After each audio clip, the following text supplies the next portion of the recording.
আমি Tajul Islam Taju, motivational trainer and speaker. আশা করি তুমি সবাই ভালো আছো। সর্বপ্রথম যে বিষয়টা, মানুষ তার চিন্তার সমান বড়, মানুষ তার স্বপ্নের সমান বড়, মানুষ তার কল্পনার সমান বড়। একজন মানুষ যদি চিন্তা করে যে হ্যাঁ আমি অনেক বড় হব, অনেক বেটার লেভেলে যাব, অনেক ভালো একটা সিচুয়েশন তৈরি করব, আসলে কিন্তু সেটা পসিবল। তাহলে এখন হচ্ছে না কেন? এক্স্যাক্টলি প্রবলেমটা কোথায়? প্রবলেমটা হচ্ছে যে যখন মানুষ কোনো কিছু করতে যাচ্ছে তখন কিন্তু তার সমাজ, সংস্কৃতি, পরিস্থিতি অনেক কিছুই কিন্তু তার প্রবলেমটা ক্রিয়েট করতেছে, অনেক কিছুই তার প্রবলেমটা ক্রিয়েট করে দিচ্ছে। হ্যাঁ, তো সেই জায়গা থেকে নিজেকে বের করে নিয়ে আসা বা সেই জায়গা থেকে নিজেকে গুছানো, বা সেই জায়গা থেকে একটা জিনিস শুরু করা, এটা হচ্ছে অনেক সময় ইম্পর্টেন্ট। আপনি যত সময় এটা শুরু করবেন না, ঠিক তত সময় পর্যন্ত কোনো কিছু হবে না। আপনি যখন শুরু করবেন, আস্তে আস্তে আস্তে আস্তে আস্তে আস্তে একটা টাইমে এটা পরিপূর্ণতা পাবে। সো অ্যাট ফার্স্ট যেটা করতে হবে, শুরু করতে হবে। সো আমি যখন শুরু করব কোনো কিছু, তখনই কিন্তু কোনো কিছু একটা হবে। তো অ্যাট ফার্স্ট কথা হচ্ছে শুরু করা। তাহলে শুরু করাটা হচ্ছে ইম্পর্ট্যান্ট। সো কথা হচ্ছে আমি শুরু করতেছি কিনা না। আমি যদি শুরুই করতে না পারি, তাহলে শুরুটা হবে কখন? অনেক সময় আমরা চিন্তা করি যে আমাদের এনভায়রনমেন্ট যখন ভালো হবে তখন শুরু করব, আমার কাছে যখন টাকা থাকবে তখন আমি শুরু করব। তাহলে আমার তো ওইটা প্রবলেম। ভাই, প্রবলেম তো একটা না একটা থাকবেই, তাই না?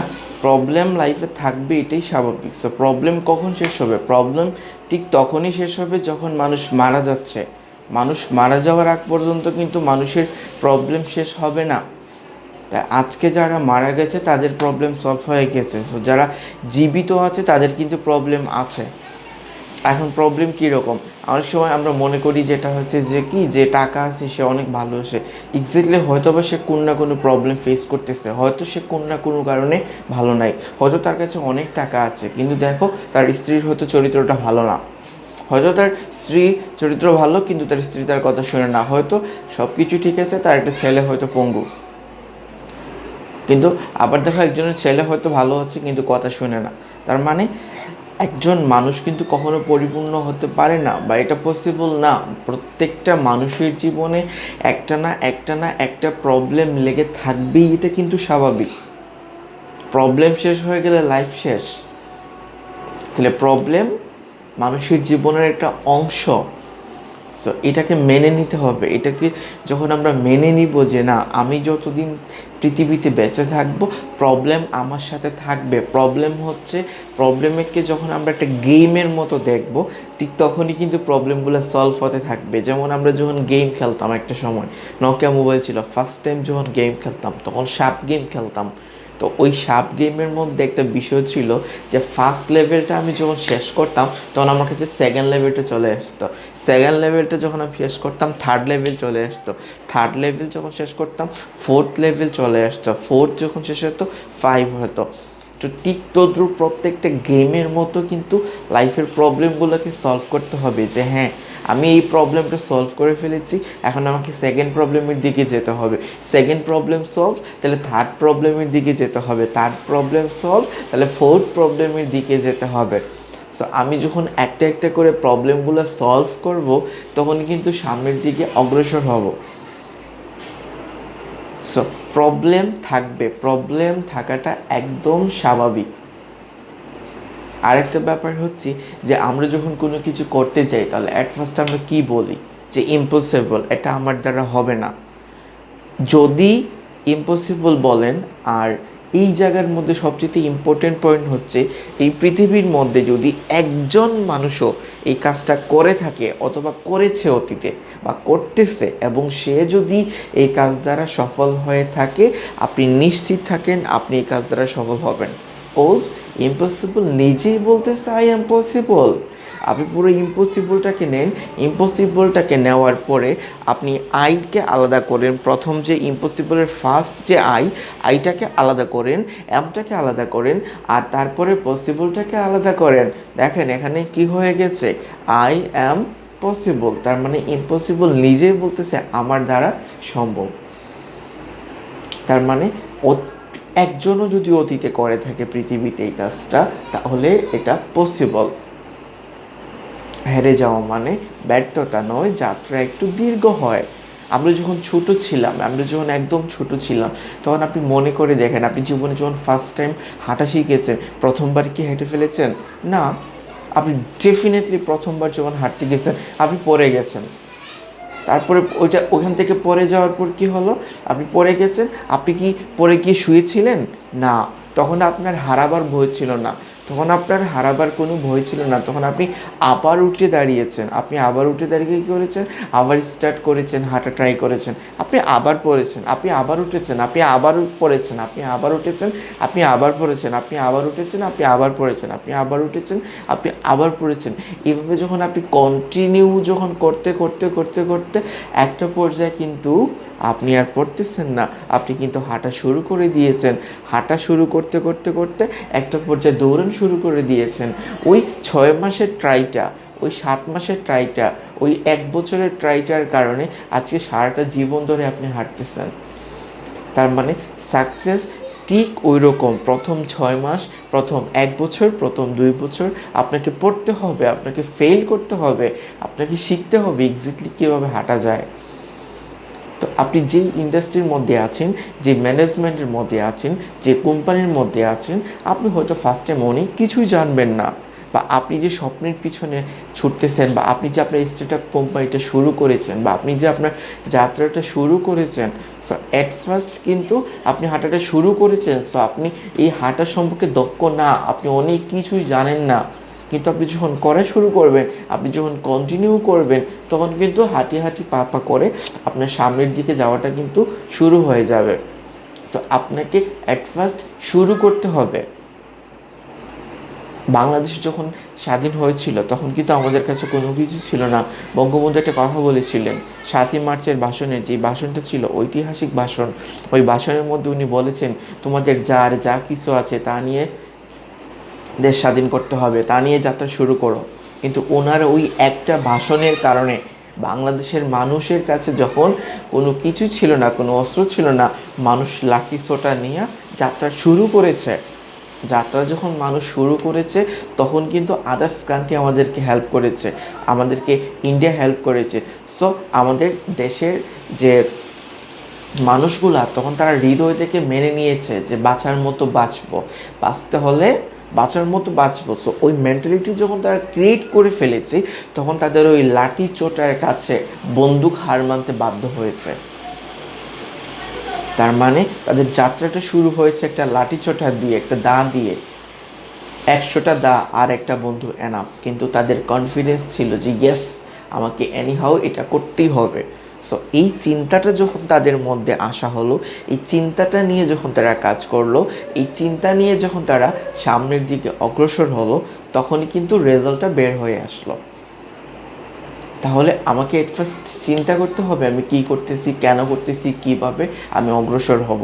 আমি যদি এটা নিয়ে সঠিক চিন্তা করতে পারি এবং আমার যা আছে তা দিয়ে আমি যাত্রা শুরু করি, একটা সাডেন টাইমে 1 মাস পর, 2 মাস পর, 3 মাস পর, এভরিডে যখন আমার উন্নতি হবে, তখন কিন্তু 1 বছর পর দেখা যাবে আমি কোথা থেকে যাত্রা শুরু করেছি আর কোথায় চলে এসেছি।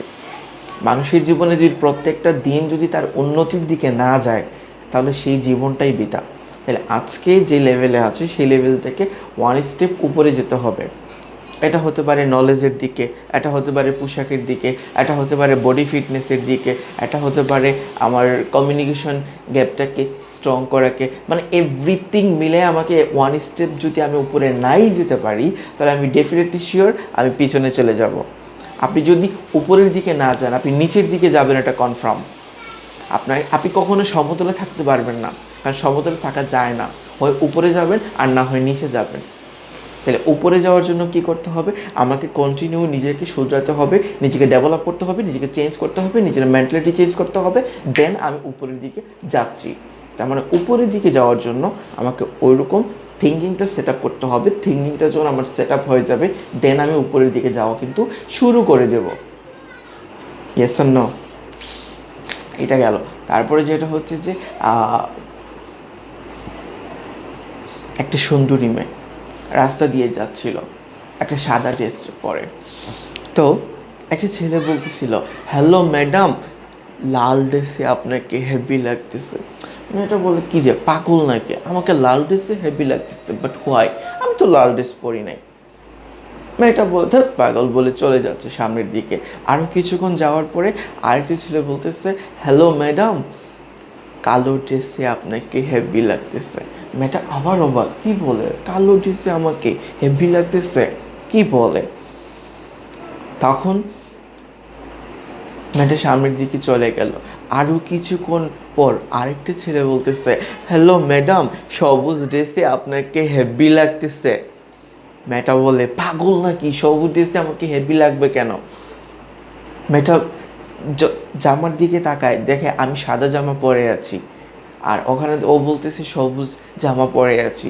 মেয়েটা চিন্তা করলো যে এক্স্যাক্টলি প্রবলেমটা কোথায়, কেন ওরা আমাকে লাল বলতেছে, কেন আমাকে ওরা সবুজ বলতেছে, কেন আমাকে ওরা কালো বলতেছে। মেয়েটা চিন্তা করার পর অবশেষে সে আনসার পেল। কজ হচ্ছে এই তিনজন তিনটা রং বলার কারণ হচ্ছে এই তিনজনের চোখে তিনটা কালারের চশমা ছিল, আর এই চশমার কারণে সাদা রঙের বা সাদা যে বর্ণের যে পোশাকটা ছিল ওইটা, যার চোখে কালো চশমা ছিল সে কালো দেখেছে, যার চোখে সবুজ ছিল সে সবুজ দেখেছে, যার চোখে লাল ছিল সে লাল দেখেছে।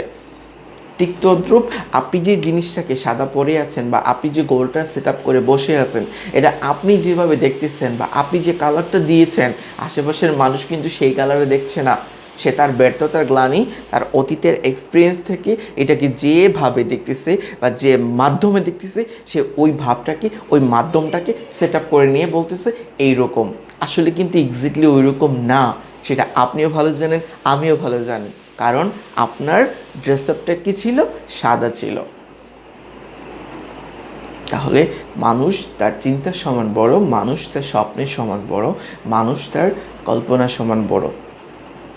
তাহলে আমাকে এট ফার্স্ট চিন্তা করতে হবে যে হ্যাঁ, আমি ওই লেভেলে যাব, ওই জায়গাতে যাব, ওই অবস্থানে যাব। Not immediately but definitely, not immediately but definitely আমি এটার জন্য ট্রাই করব, আমি এটার জন্য কাজ করব, আমি এটার জন্য নিজেকে সেট আপ করবো, নিজেকে ইমপ্রুভ করব। তাহলে কিন্তু পসিবল। তাহলে আমাকে আগে কী করতে হবে, নিজেকে রেডি করতে হবে। আমরা যদি নিজেকে রেডি করতে পারি তাহলে সাকসেস নিশ্চিত। তাহলে আমি রেডি আছি কিনা না, ওইটা হচ্ছে ইম্পর্টেন্ট। তার মানে আমাকে যাত্রাটা শুরু করতে হবে এখন, স্টিল নাও। আমরা সবসময় একটা ইয়ে করি যে হ্যাঁ আমি এই কাজটা আগামীকালকে করবো, আমি এই কাজটা পরশুদিন করবো, আমি এই কাজটা পরবর্তীতে করবো। নো, এখন, স্টিল নাও। কোনো কিছুই নাই, নো প্রবলেম। যেটা থেকে আছে ওইটা থেকে শুরু করো। আপনি যেখান থেকে আছেন ওইখান থেকে শুরু করেন।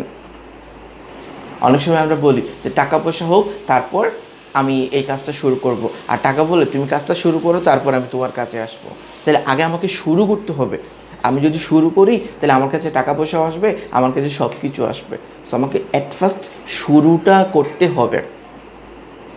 আমি শুরুই করতেছি না, আমি বসে আছি যে আমার টাকা আসবে, আমার ওইটা হবে, ওইটা হবে, দেন আমি শুরু করব। No, it's not possible. এটা কখনোই সম্ভব না। যে কোনো বড় কাজ করতে গেলে, যে কোনো ভালো কাজ করতে গেলে আপনাকে একটু টাইম নিতে হবে। মনে রাখবেন, জীবনে যদি আপনি ছোটো কাজ করেন আপনি ইনস্ট্যান্ট রেজাল্ট পাবেন, আর আপনি বড় কাজ করতে চান আপনাকে একটু টাইম দিতে হবে। আপনি একটু টাইম না দিলে আপনি বড় কাজের বড় রেজাল্ট পাবেন না। এক এক এক ব্যক্তি মাছ ধরতে ছিল নদীর পাড়ে বসে। তো ওই ব্যক্তি মাছ ধরতে ছিল, তার পাশেই আরেকজন ব্যক্তি এসেছে মাছ ধরার জন্য, উনিও মাছ ধরতেছে। তো যে প্রথম যে ব্যক্তি সে মাছ ধরতেছে, তার বড়শির মধ্যে যখন বড় বড় মাছগুলা, একটা বড় মাছ ধরছে, ওই বড় মাছটা সে ধরার পরে বড় মাছটাকে এনে কী করতেছে, পানির মধ্যে ছেড়ে দিচ্ছে, আর শুধু ছোটো যে মাছগুলা ওটা তার হাড়ির মধ্যে নিচ্ছে। তো পাশের লোক অবাক হয়ে বলল, ঘটনা কি, ও শুধু মানে ছোটো মাছগুলো নিচ্ছে কিন্তু বড় যে মাছগুলো আছে সেগুলোকে ছুঁড়ে ফেলে দিচ্ছে, বাট হোয়াই? তো সে জিজ্ঞেস করলো মানে যে কেন তুমি এই কাজটা করতেছো, কেন তুমি মানে মানে বড় মাছটাকে মানে ফেলে দিচ্ছ প্লাস ছোটো মাছটাকে ঝুড়িতে নিচ্ছ? তখন সে বলল, আসলে আমার বাসার মধ্যে বড় যে মাছগুলো আছে সেগুলো রাখার জায়গা নাই, বা আমার বাসার মধ্যে বড় মাছগুলা রাখার হাঁড়ি নাই, শুধু ছোটোগুলা রাখার হাঁড়ি আছে। তার মানে এখান থেকে শিক্ষণীয় ব্যাপারটা কি, এই পৃথিবীর মধ্যে কিছু মানুষ আছে যারা বড় মাস্কুলার রাখার জায়গা নাই বলে বা তার বাসায় বড় হাড়ি নাই বলে ওগুলোকে ছেড়ে দিচ্ছে। এখান থেকে শিক্ষণীয় ব্যাপার হচ্ছে এরকম যে এই পৃথিবীর মধ্যে কিছু মানুষ বড় চিন্তা করতে পারে না, বড় স্বপ্ন দেখতে পারে না, তাহলে তার কাছে জীবনে যে অপরচুনিটিগুলো আসে সেগুলোকে সে ছেড়ে দিচ্ছে, আর ছোটো ছোটো অপরচুনিটিগুলোকে সে ধরে রাখতেছে। তাহলে এক্স্যাক্টলি প্রবলেমটা কোথায়? প্রবলেমটা কিন্তু এখানে। সো আপনি মানে বড়টাকে ধরতেছেন নাকি আপনি ছোটোটাকে ধরতেছেন? আপনি বড়টাকে ধরতেছেন নাকি ছোটোটাকে ধরতেছেন? আরে বাবা, যে জুতা সেলাই করে সেও সেলাই করে, যে মানুষ সেলাই করে সেও সেলাই করে। সো আপনি আপনার লাইফে জুতা সেলাই করবেন নাকি মানুষ সেলাই করবেন, এটা হচ্ছে আপনার চয়েস। তাহলে আপনি কী করতেছেন? আপনি জুতা সেলাই করবেন নাকি আপনি মানুষ সেলাই করবেন? তার মানে এখন থিঙ্কিংটা হচ্ছে আমার নিজের কাছে। সো আমি কি করতে যাচ্ছি, আমি কি করব? আমি জুতো সেলাই করব নাকি মানুষ সেলাই করব? যে প্লেন চালায় সেও ড্রাইভার, যে রিক্সা চালায় সেও ড্রাইভার। তাহলে আমি কি আমার জীবনে প্লেন চালানোর চিন্তাটা করব নাকি রিক্সা চালানোর চিন্তাটা করব? চয়েসটা কিন্তু আমার, ড্রাইভার কিন্তু দুইজনই। তাহলে কেউ চিন্তা করেছে যে আমি আমার জীবনে আমার গোলটা হচ্ছে আমি ড্রাইভার হব, কিন্তু প্লেনের ড্রাইভার হব। আবার কেউ চিন্তা করতেছে যে আমি ড্রাইভার হব, রিক্সার ড্রাইভার হব। সো একান্ত চয়েসটা হচ্ছে নিজের। সো আপনি আপনার জীবনে রিক্সার ড্রাইভার হবেন নাকি আপনি প্লেনের ড্রাইভার হবেন? ড্রাইভার কিন্তু দুজনই। ঠিক তদ্রূপ আরও কিছু ব্যাপার আছে। এই ব্যাপারগুলো যদি একটা মানুষ সে বুঝতে পারে, তার জীবনে যদি মানে মানে রিসিভ করে, সে কিন্তু অনেক দূরে যেতে পারবে। হেরে যাওয়া মানে ব্যর্থতা নয়, যাত্রা একটু দীর্ঘ হয়। অনেকে বলতেছে কি জানো, যে লাস্ট 2 ইয়ার, লাস্ট 3 ইয়ার, লাস্ট 4 ইয়ার, লাস্ট 5 ইয়ার আমি অনেক কিছু হারিয়েছি, আমি অনেক ভুল করেছি। আরে বাবা, ওইটা হচ্ছে অতীত, ওইটা নিয়ে চিন্তা করে আর লাভ নাই। আবার কেউ বলতেছে আমি আগামী মাস থেকে ওইটা করব, আগামী 6 মাস পর ওইটা করব। বাবা, ওইটাও বলে লাভ নাই, কারণ না অতীতটা আমার হাতে আছে, না না ভবিষ্যৎটা আমার হাতে আছে। আমার অতীতও আমার হাতে নাই, আমার ভবিষ্যৎটাও আমার হাতে নাই, আমার হাতে আছে আমার বর্তমানটা।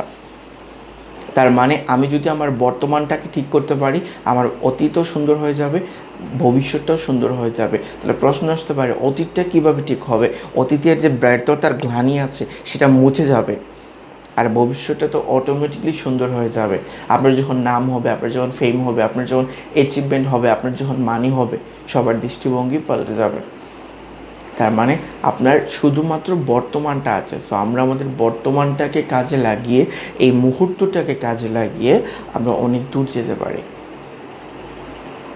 একদিন আকাশের মধ্যে চিল যাচ্ছিল, তো চিল যখন যাচ্ছিল তখন সে দেখলো নিচে আরেকটা চিল মুরগির বাচ্চাদের সাথে খেলা করতেছে। সে একটু অবাক হয়ে বলল যে চিলের বাচ্চা কেন মুরগির বাচ্চার সাথে খেলা করতেছে, হোয়াই?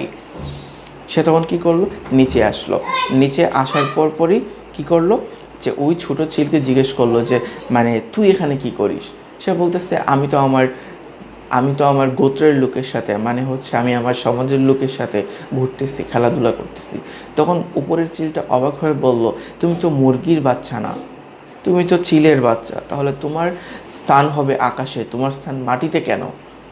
তখন সে বিশ্বাস করতেছে না, বলে না না না, আমি চিল না, আমি হচ্ছে মুরগির বাচ্চা। কিসের বাচ্চা? মুরগির বাচ্চা। তখন বলে যে না, তুমি মুরগির বাচ্চা না, তুমি হচ্ছে চিলের বাচ্চা। সে কিছুতেই বিশ্বাস করতে রাজি না। একটা পর্যায়ে তাকে একটা কূপের কাছে নিয়ে গেল। সেই কূপের কাছে যখন নিয়ে গেল, সেই কূপের কাছে নিয়ে যাওয়ার পরে তাকে বলল যে দেখো, এটা কিন্তু মুরগির না, দেখো তোমার ছবি আর আমার ছবি, আমাদের দুজনের ছবি কিন্তু সেম। তার মানে তুমি মুরগির বাচ্চা না, তুমি চিলের বাচ্চা। আসলে প্রবলেমটা কোথায়? তার মানে এই ঘটনাটা কিভাবে ঘটেছে? এই ঘটনাটা ঘটেছিল, উপরে ছিল চিলের বাসা আর নিচে ছিল বন মুরগির বাসা। আর উপরের চিলের বাসা থেকে একটা ডিম ছিটকে মুরগির ডিমের মধ্যে পড়ে গিয়েছিল, আর ওই বন মুরগিটা তা দিয়েছে, বাচ্চা হয়েছে, বন মুরগির নিজের বাচ্চা মনে করে লালন পালন করেছে, বড় করেছে। এখন ওই লালন পালন অবস্থায় সে মুরগির সাথে থাকতে থাকতে থাকতে থাকতে থাকতে থাকতে তার মেন্টালিটিটা হয়ে গেছে মুরগির মতোই। তো তার মেন্টালিটি যখন মুরগির মতো হয়ে গেছে, সে তার জীবনটাকে মুরগির মতোই বানিয়ে নিয়েছে। তার যে একটা অপার একটা শক্তি আছে, তার যে মধ্যে অপার একটা সম্ভাবনা আছে, সে যে আকাশে উঠতে পারে, তার যে জন্ম হয়েছে আকাশে উড়ার জন্য, সেটা কিন্তু সে ভুলে গেছে। ঠিক তদ্রূপ মানুষ হচ্ছে আশরাফুল মাহলুকাত, পৃথিবীর সর্বশ্রেষ্ঠ প্রাণী, পৃথিবীর সর্বশ্রেষ্ঠ জীব।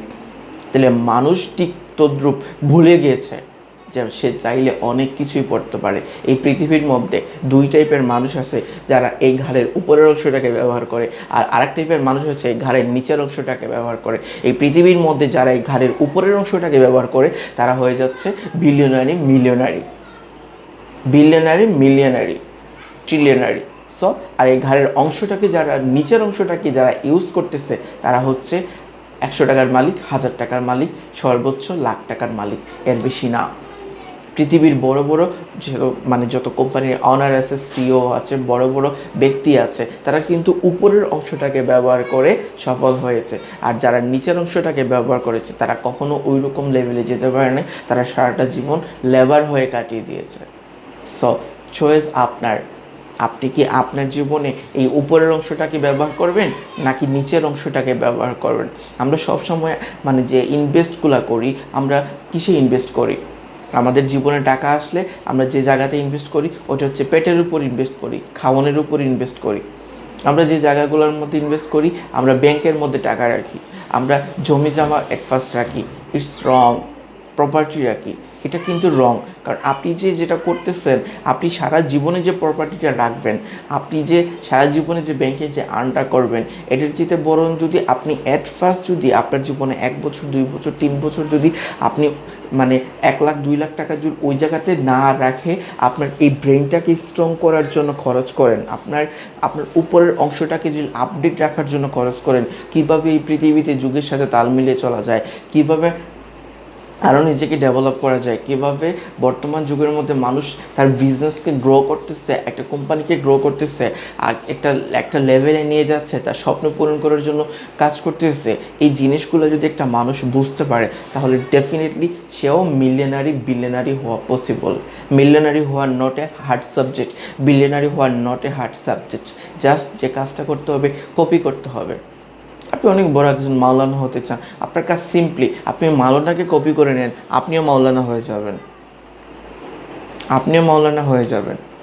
আপনি অনেক বড় একজন চোর হতে চান, বেশি কিছু করা লাগবে না, একটা চোরকে আপনি কি করেন, কপি করেন, আপনিও চোর হয়ে যাবেন।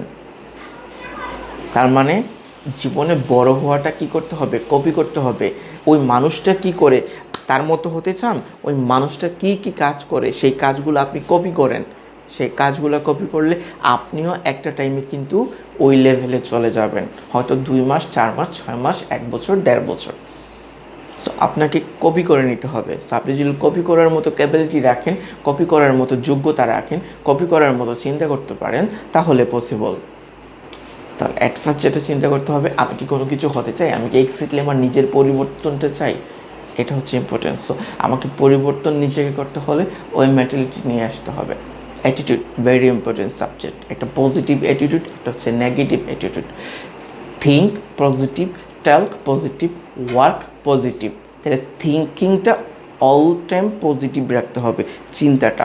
একটা জায়গা থেকে 2টা শিক্ষণীয় ব্যাপার আছে। একটা ফ্যামিলির মধ্যে 2টা ছেলে ছিল এবং তার বাবা ছিল, মা ছিল। তার বাবা প্রতিদিন মদ খেয়ে আসতো, মদ খেয়ে আসে তার মাকে প্রতিদিন মারধর করতো। তো ওখান থেকে প্রথম যে ছেলে, বড় যে ছেলে, সেখান থেকে বললো যে আমি এখান থেকে কিছু শিক্ষা নিচ্ছি। ছোটো ছেলেও কিছু শিক্ষা নিল।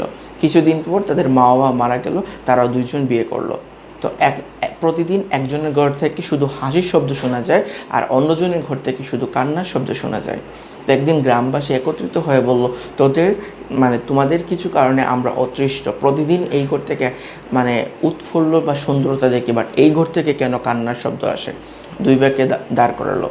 তো ছোটো যে সে বলল, আমি দেখেছি আমার জীবনে সবসময় আমার বাবা আমার মাকে মারতে, এই জন্য আমিও চিন্তা করেছি আমিও যাকে বিবাহ করব আমিও প্রতিদিন তাকে মারব, আমি শিখেছি। আর দ্বিতীয়জন কি প্রথমজন বলল, আর দ্বিতীয়জন বলল আমিও শিখেছি বাবার কাছ থেকে যে কাজটা, যে উনি প্রতিদিন মারধর করতো, ওখান থেকে আমি শিক্ষণীয় ব্যাপারটা হচ্ছে আমি বড় হলে কখনো এটা করব না, বরঞ্চ আমি আমার ফুল ফ্যামিলিকে নিয়ে সবসময় হাসি খুশি থাকবো। তাহলে একটা জায়গা থেকে 2টা শিক্ষা আছে, একটা হচ্ছে পজিটিভ, একটা হচ্ছে নেগেটিভ। তাহলে আপনি আপনার জীবনে একটা জায়গা থেকে শিক্ষাটা কি নিচ্ছেন, পজিটিভটা নিচ্ছেন নাকি নেগেটিভটা নিচ্ছেন? আপনি পজিটিভও নিতে পারেন, আপনি নেগেটিভও নিতে পারেন, এটা হচ্ছে একান্ত আপনার বিষয়। তাহলে আপনি পজিটিভটা নিচ্ছেন নাকি নেগেটিভটা নিচ্ছেন? আপনি চাইলে পজিটিভ নিতে পারেন, আপনি চাইলে নেগেটিভ নিতে পারেন। তাই নিচ্ছেনটা কি, মেসেজটা কি, দিস ইজ ইম্পর্টেন্ট সাবজেক্ট। তাহলে পজিটিভটা নেন, রেজাল্ট আসবে পজিটিভ, নেগেটিভটা নেন, রেজাল্ট আসবে নেগেটিভ। হেরে যাওয়া মানে ব্যর্থতা নয়, যাত্রা একটু দীর্ঘ হয়।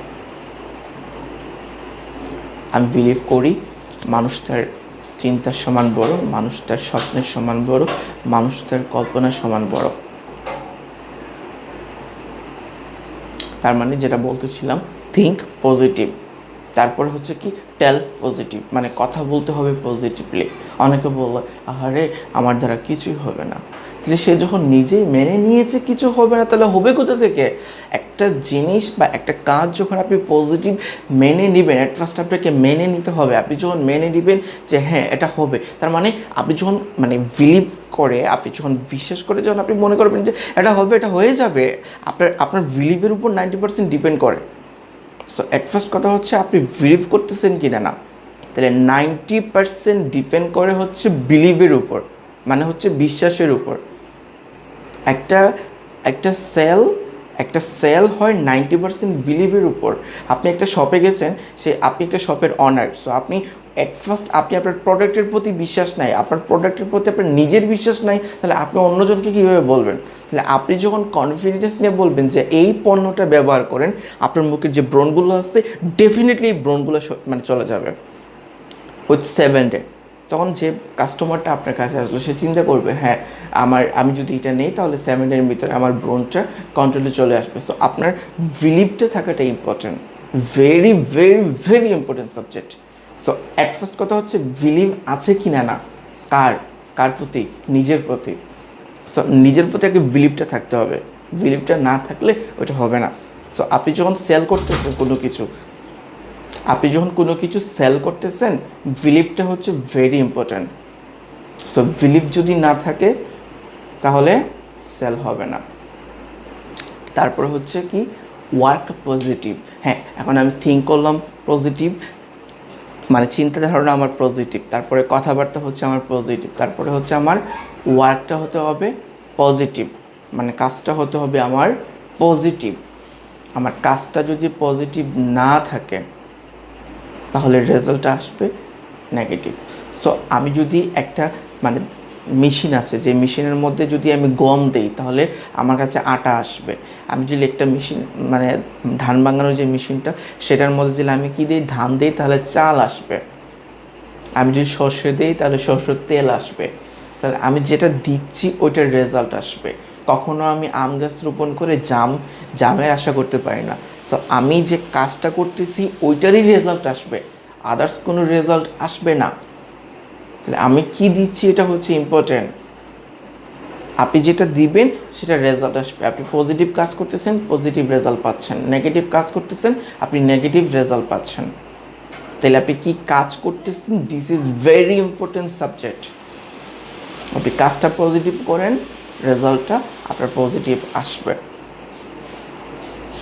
আকবর আর বীরবল, হ্যাঁ, একটা রাজ্যের মধ্যে একটা আকবর ছিল আর বীরবল ছিল। সো আকবর হচ্ছে রাজা, বীরবল হচ্ছে রাজার মানে সর্বপ্রিয় মন্ত্রী। তো আকবর আর বীরবল গিয়েছিল দুজনই শিকার করতে, এবং তাদের সাথে গিয়েছিল অল্প কিছু সৈন্য। তো তারা যখন শিকার করতে গিয়েছিল গহীন জঙ্গলে, তো শিকার করার একটা পর্যায়ে হঠাৎ করে বাঘ তাদেরকে অ্যাটাক করলো। বাঘ যখন তাদেরকে অ্যাটাক করলো, তখন বাঘের অ্যাটাক থেকে বাঁচার জন্য তারা যখন তীর ছুটতেছিল, তখন তীর ছুঁড়ে বাঘ যাওয়ার সময় রাজার একটা আঙ্গুল খেয়ে চলে গেছে খামচি দিয়ে। তখন তো রাজা মশাই চিল্লাচিল্লি শুরু করছে, এই আমার আঙ্গুল চলে গেছে চলে গেছে চলে গেছে। তখন বীরবল এসে বলতেছে, রাজা মশাই চিন্তা করেন না, যা হয় ভালোর জন্যই হয়। তখন রাজা চিৎকার করে বলতেছে, এই মিয়া তুমি কি বলো, যা হয় ভালোর জন্য হয়? তাহলে ভালোর জন্য হলে আমার আঙ্গুলটা চলে গেছে, এটা কি ভালোর জন্য হইলো? এটা কেমনে ভালোর জন্য হইলো? এটা তো ভালোর জন্য হয় নাই। তখন রাজামশাই চিন্তা করলো, মানে এত বড় খারাপ কথা বলছে, তাহলে এটা অবশ্যই তাকে শাস্তি দিতে হবে। তো এই বলে কি করলো যে সৈন্যদের বললো যে ওকে নিয়ে যাও আর সারা রাত তাকে উল্টা করে পেটাও, আগামীকালকে সকালে তার ফাঁসি দিবা। তার এত বড় সাহস, আমার আঙ্গুল কেটে গেছে আর সে বলে আল্লাহ যা করে ভালোর জন্যই করে। তো রীতিমতো তাকে নিয়ে গেলা হলো, আর রাজামশাই একজন সৈন্য নিয়ে উনি গহীন জঙ্গলে আরও গেলেন শিকার করার জন্য। যেতে যেতে একটা পর্যায়ে উনি বন মানুষের কবলে পড়ে গেলেন। যখন বন মানুষের কবলে পড়ে গেলেন, বন মানুষ ওনাদেরকে অ্যাটাক করে ধরে নিয়ে ওদের রাজ্যে নিয়ে গেল। বন মানুষ মানে তো অবশ্যই বুঝতেছ, হই হুল্লো, হইরে হইরে হইরে হইরে, তারা তো ইয়াম্মি, তারা তো অনেক খুশি। কজ হচ্ছে আজকে তারা একজন মানুষকে ধরতে পেরেছে এবং তার সাথে আরেকজনকে ধরতে পেরেছে। তার মানে তাদের একটা প্রথা আছে, তারা নর্মাল পার্সনদেরকে পেলে তারা বলি দিয়ে দেয় তাদের দেবীর চরণে। তো রাজামশাই মোটামুটি নাদুস নাদুস সুন্দর, আর যেটা হচ্ছে এই সুন্দর ব্যক্তিটাকে তারা কি করলো, মোটামুটি তাদের যে প্রধান আছে প্রধানের কাছে নিয়ে গেল। প্রধান দেখার পর বলল ওকে গোসল টোসল দিয়ে আমাদের বলির পোশাকটা পরাইয়া ওকে বলির খাটে শোয়াইয়া রাখো। আর বলির খাটে শোয়াইয়া সব কিছু রেডি করা হলো। কিছুক্ষণের মধ্যে ওনার গর্দনটা উড়িয়ে দেওয়া হবে। ঠিক তখনই জল্লাদকে ডাক দেওয়া হলো। জল্লাদ আসলো, দাওটা যখন উপর দিকে করলো, সে ফলো করলো, হঠাৎ করে দুর্ভাগ্যবশত রাজার একটা আঙুল নাই। তখন সে চিৎকার বেড়ে বলল যে রাজামশাই, এই যে ব্যক্তি, এর তো একটা আঙুল নাই, তাহলে যে ব্যক্তির আঙুল নাই তাকে যদি বলি দেওয়া হয় তাহলে দেবী তো আমাদের খুশি হওয়ার চাইতে আমাদের উপর ক্ষিপ্ত হয়ে আমাদেরকে ধ্বংস করে দিবে। তখন কি করলো, তার বলিটা ক্যান্সেল হয়ে গেল। অবশেষে এই রাজা মশাই, যিনি আঙুল নাই, উনি এবং ওনার যে সিপাহী ছিল, ওনারা দুজন দৌড়াতে দৌড়াতে রাজ্যে চলে আসলো। রাজ্যে চলে আসার পরে দেখলো যে মোটামুটি ভুল হয়ে গেছে। আর তখনই কিন্তু ওই বীরবলকে যেটা করা হচ্ছে, ফাঁসির মঞ্চে নিয়ে যাওয়ার জন্য ওটাকে রেডি করা হচ্ছে। তখন সে বললো দাঁড়াও, ওকে ফাঁসি দিও না। তখন তো সবাই অবাক যে ফাঁসি দিও না কেন, ফাঁসি দিও না, কী কারণে ফাঁসি দিও না। তখন সে বলল যে এটা আমি বুঝতেছি। ফাঁসিটা স্তব্ধ করে বলে, মানে বীরবলকে বলতেছে, বীরবল আমি তো গতকালকে একটা ভুল করে ফেলেছি, আমি আন্তরিকভাবে দুঃখিত, আমার কারণে তুমি সারাটা রাত মার খেয়েছো, এখন অল্পের জন্য ফাঁসিতে ঝুলে যেতাম। তো বীরবল অবাক, তখন বলতেছে আল্লাহ যা করে ভালোর জন্য করে, নিশ্চিত কিছু ভালো লুকিয়ে আছে। তো বলে রাজামশাই আপনি হঠাৎ করে ফাঁসির অর্ডার দিয়ে থামিয়ে দিলেন কেন, ঘটনাটা কি? তখন বলল এই এই ঘটনা আমার সাথে এই হয়েছে। তখন বলতেছে, আর রাজা বলতেছে আমি খুব বেশি অনুতপ্ত, আমার কারণে তুমি গতকালকে সারাটা রাত মার খেয়েছো। তখন বীরবল আবার হেসে হেসে বলতেছে আল্লাহ যা করে ভালোর জন্যই করে। তখন আবার রাজা অবাক হয়ে বলতেছে তুমি এখনো স্টিল নাও বলতেছো আল্লাহ যা করে ভালোর জন্য করে?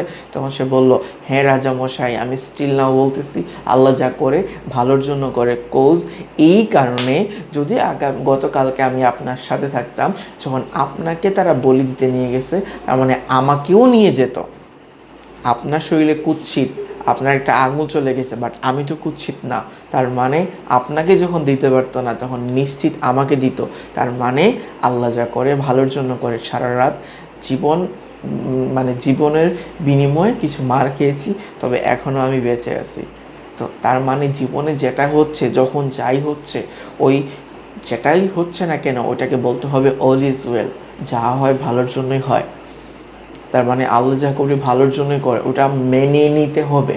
মেনে নেওয়াটা হচ্ছে ইম্পর্ট্যান্ট। মেনে নাও যেটা হচ্ছে ভালোর জন্য হচ্ছে। আর প্রত্যেকটা খারাপের মধ্যে একটা ভালো লুকিয়ে থাকে, ওটা খুঁজে বের করতে হবে। তার মানে পসিবিলিটি দেখো, মানে নেগেটিভ দেখার কোনো প্রয়োজন নাই। আমরা কিছু মানুষ আছি সব কিছুর মধ্যে কিন্তু গুঁজে, আপনি তাকে যতই ভালো দেন না কেন ওটার মধ্যে কিন্তু গুঁজে একটা খারাপ জিনিস বের করে দিবেন। কিছু মানুষ আছে যে মনে করেন একটা মিষ্টি খাইতে দিয়েছেন, সে বলবে যে মিষ্টির ভিতরে ছিদ্র কেন? আরে ব্যাককল, মিষ্টির ভিতরে ছিদ্র না থাকলে রস ডুববো কোন দিয়া? তার মধ্যে তো মিষ্টির মধ্যে তো ছিদ্র থাকবেই, এটা স্বাভাবিক। তার মানে প্রত্যেকটা ভালো জিনিসের মধ্যে খারাপ জিনিস না খুঁজে প্রত্যেকটা খারাপের মধ্যে একটা ভালো জিনিস খুঁজো। প্রত্যেকটা খারাপের জিনিসের মধ্যে একটা ভালো জিনিস খোঁজো। এজন্য তো বিল গেটস বলে তুমি গরিব করে জন্মগ্রহণ করলে সেটা তোমার অপরাধ না, তুমি গরিব হয়ে মরলে সেটা হচ্ছে তোমার অপরাধ। তার মানে খারাপের মধ্যে কিন্তু ভালোটা খোঁজা হচ্ছে ইম্পর্টেন্ট। এই ওয়ার্ল্ডের মধ্যে যারা আজকে মিলিয়নারি বিলিয়নারি হয়েছে 10% হয়েছে বাবার সম্পদ থেকে, আর 90% হয়েছে নিজের মেধা থেকে, নিজের পরিশ্রম থেকে, নিজের বুদ্ধিমত্তা থেকে, নিজের কোয়ালিটিকে খরচ করে, নিজেকে খরচ করে, নিজের টাইমটাকে খরচ করে। সো কথা হচ্ছে আমরা যদি আমাদের জীবনে যদি একটা ভালো লেভেলে যেতে চাই, আমাদের লাইফের যে ড্রিমগুলো আছে সেগুলো যদি কনফার্মাইজ না করে ওগুলো যদি অ্যাচিভ করতে চাই, সো অবশ্যই আমাকে ওইটার জন্য কাজ করতে হবে। কিছু মানুষ বলে পরিশ্রম সৌভাগ্যের চাবিকাঠি, এটা হচ্ছে ভুল। পরিশ্রম কখনো সৌভাগ্যের চাবিকাঠি না। পরিশ্রম সৌভাগ্যের চাবিকাঠি। পরিশ্রম যদি সৌভাগ্যের চাবিকাঠি হইতো তাহলে রিক্সাওয়ালা বিলিয়নারি মিলিয়নারি হয়ে যেত। তাহলে কেন একটা রিক্সাওয়ালা সারা দিন রিক্সা চালানোর পরেও তার লাইফে বিগ অ্যাচিভমেন্ট নাই? কজ হচ্ছে পরিশ্রম কখনো সৌভাগ্যের চাবিকাঠি না। সুপরিশ্রম সৌভাগ্যের চাবিকাঠি। পানির ওপর নাম জীবন না, যেটা খায় ওটাও পানি, যেটা সারে ওটাও পানি। তার মানে বিশুদ্ধ পানির ওপর নাম জীবন। শিক্ষাই জাতির মেরুদণ্ড না, সুশিক্ষাই হচ্ছে জাতির মেরুদণ্ড। শিক্ষাই যদি জাতির মেরুদণ্ড হয়, যারা আইএস বলতে হচ্ছে যারা মাফিয়া, তারা তো বন্দুক চালানো শিখায়, তারাও তো শিক্ষক। তাহলে তারা কি জাতির মেরুদণ্ড? কখনোই না। তার মানে সুশিক্ষাই জাতির মেরুদণ্ড। সো আপনাকে চিন্তা করতে হবে আপনি সুশিক্ষায় শিক্ষিত হচ্ছেন নাকি কুশিক্ষায় শিক্ষিত হচ্ছেন। আপনি যদি শুধু শিক্ষা নিলে হবে না, আপনাকে পজিটিভ শিক্ষাটা নিতে হবে। এই লাইফের মধ্যে যারা পজিটিভ থাকে, যে পৃথিবীর মধ্যে যারা পজিটিভ থাকে তারাই বেটার কোনো কিছু অ্যাচিভ করে। Positive all time, mentally positive, physically positive, talk positive, work positive. So আমি যখন পজিটিভলি চিন্তা করব, আমার গ্রোথ হবে, আমার লেভেল আপ হবে এবং আমার ড্রিমগুলো পূরণ হওয়া শুরু করবে। সো অ্যাট ফার্স্ট আমাকে পজিটিভলি একটা মেন্টালি নিয়ে আসতে হবে। পজিটিভ কী করতে হবে? পজিটিভ। তাহলে পজিটিভ মেন্টালিটি আগে সেট করতে হবে। সো আমার থিঙ্কিংটাই যদি নেগেটিভ হয়, রেজাল্টটা ডেফিনেটলি নেগেটিভ হবে। So thinking always positive. Thank you so much. আজকের মতো এখানেই, আবার কথা হবে। আর আমার ইউটিউব চ্যানেলটাকে সাবস্ক্রাইব করো, ফেসবুকে ফলো, ইনস্টাগ্রাম, তারপর ইউটিউব, ফেসবুক, ইনস্টাগ্রাম, এগুলোতে আপনি আমার লিঙ্কগুলো পেয়ে যাবেন। যদি আমার এই কথাগুলো আপনার ভালো লেগে থাকে, যদি আমার সাথে সম্পৃক্ত হয়ে নিজের গোলগুলোকে, নিজের লাইফের যে ড্রিমগুলোকে এগুলো অ্যাচিভ করতে চান, আজকে আপনি আমার সাথে রিলেশন করেন, আজকে আমার সাথে বন্ধুত্ব ক্রিয়েট করেন। আর আমি আরেকটা কথা বলতে চাই, একজন ব্যক্তি, একজন মানুষ কত বড় হবে বা কী হবে সেটা চেনা যায় তার বন্ধু মহল দেখে। কারণ চুরের বন্ধুগুলো চুর হয়, হুজুরের বন্ধুগুলো হুজুর হয়, রিস্কাওয়ালার বন্ধু রিস্কাওয়ালা হয়, ডাক্তারের বন্ধু ডাক্তার হয়, মিলিয়নারিদের বন্ধু মিলিয়নারিরা হয়। যেমন আপনি ওয়ারেন বাফেট আর বিল গেটসকে ম্যাক্সিমাম টাইম কিন্তু আপনি একসাথে দেখবেন, তাদের মধ্যে অনেক ভালো বন্ডিং। একটা 5 স্টার হোটেলে যখন বিয়ে হয়, ওখানে কখনো ওই 1 স্টার লেভেলের গেস্টগুলো থাকে না, 5 স্টার লেভেলের গেস্টগুলো থাকে। সো আপনি যদি আপনার জীবনে গোল অ্যাচিভ করতে চান তাহলে সঙ্গী হন, বন্ধুত্ব করুন। এভরিডে আমার যে ভিডিওগুলো আসতেছে সেগুলো থেকে লার্ন করেন, শিখেন নতুন কিছু, যেগুলোর মাধ্যমে আপনি আপনার গোলগুলো অ্যাচিভ করতে পারেন, আপনি আপনার স্বপ্নের কাছে যেতে পারেন, আপনি আপনার লক্ষ্যে যেতে পারেন। Thank you so much. ভালো থাকবেন।